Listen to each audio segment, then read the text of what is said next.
Hello friends, this is Chetan.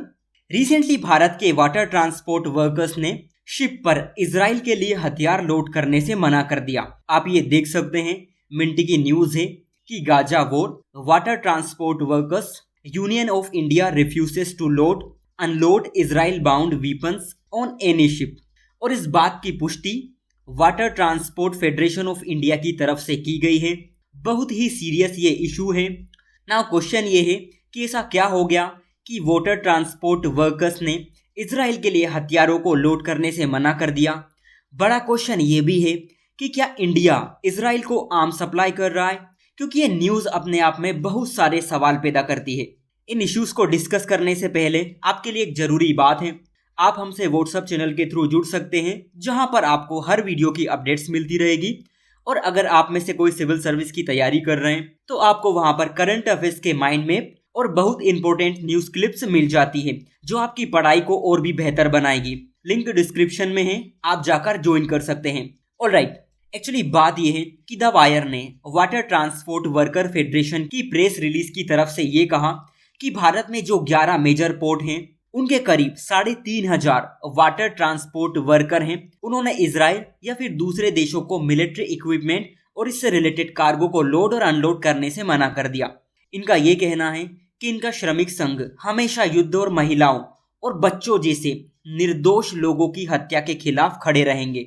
Gaza पर Israel के attack ने हजारों फिलिस्तीनियों को भारी दर्द और नुकसान में डाल दिया है।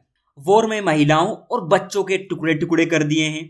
माता पिता उन बम ब्लास्ट में मारे गए अपने बच्चों को पहचानने तक में असमर्थ हैं। इनका ये भी कहना है कि हम नहीं चाहते कि गाजा और स्पेशली रफा में युद्ध और भड़के। हमारे वर्कर्स ने कलेक्टिवली ये डिसीजन लिया है कि इन हथियारबंद कार्गो को मैनेज नहीं करेंगे। एक जिम्मेदार, एक रिस्पॉन्सिबल ट्रेड यूनियन के रूप में हम शांति के लिए अभियान चलाने वालों के साथ अपनी एकजुटता की घोषणा करते हैं। नाउ मेन क्वेश्चन ये है कि क्या इंडिया इजराइल को आर्म सप्लाई कर रहा है?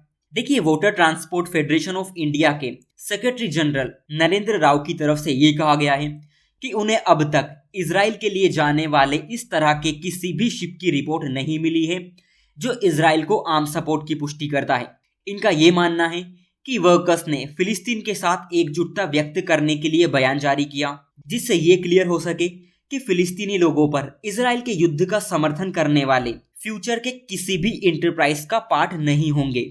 In the mean time Hyderabad based एक जॉइंट वेंचर है जिसमें अडानी ग्रुप का कंट्रोलिंग स्टेक है।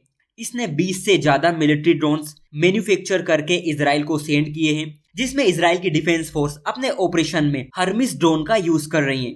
हालांकि न्यू दिल्ली एंड तेल अवीव ने अभी तक इन बातों को पब्लिकली एक्सेप्ट नहीं किया है कि इंडिया इजराइल के बीच इस तरह की एक्टिविटी हो रही है।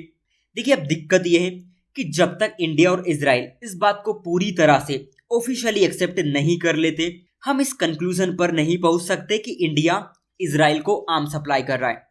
हालांकि इंडिया इजराइल का हैदराबाद में एक जॉइंट वेंचर है जिसका नाम Adani Elbit advance system India limited है, जो हर्मिस ड्रोन का प्रोडक्शन करता है। लेकिन ये बात क्लियर नहीं है कि इस जॉइंट वेंचर से जो ड्रोन बन रहे हैं वो इजराइल को सेंड किए जा रहे हैं। वहीं दूसरी तरफ जिस तरह से इन श्रमिकों ने ये कहा है कि हम इन हथियारों को ले जाने वाले कार्गो की एक्टिविटी का पार्ट नहीं होंगे, तो इससे ये लग सकता है कि शायद इंडिया और इजराइल के बीच इस तरह की एक्टिविटी हो रही है। क्योंकि अगर इंडिया और इजराइल के डिफेंस प्रोडक्शन का जॉइंट वेंचर है तो डेफिनेटली इस बात की संभावना हो सकती है कि इंडिया से इजराइल इस जॉइंट वेंचर के थ्रू मिलिट्री इक्विपमेंट भेजे जा रहे हों, और शायद इसीलिए वर्कर्स ने इन कार्गो को लोड और अनलोड करने से मना कर दिया।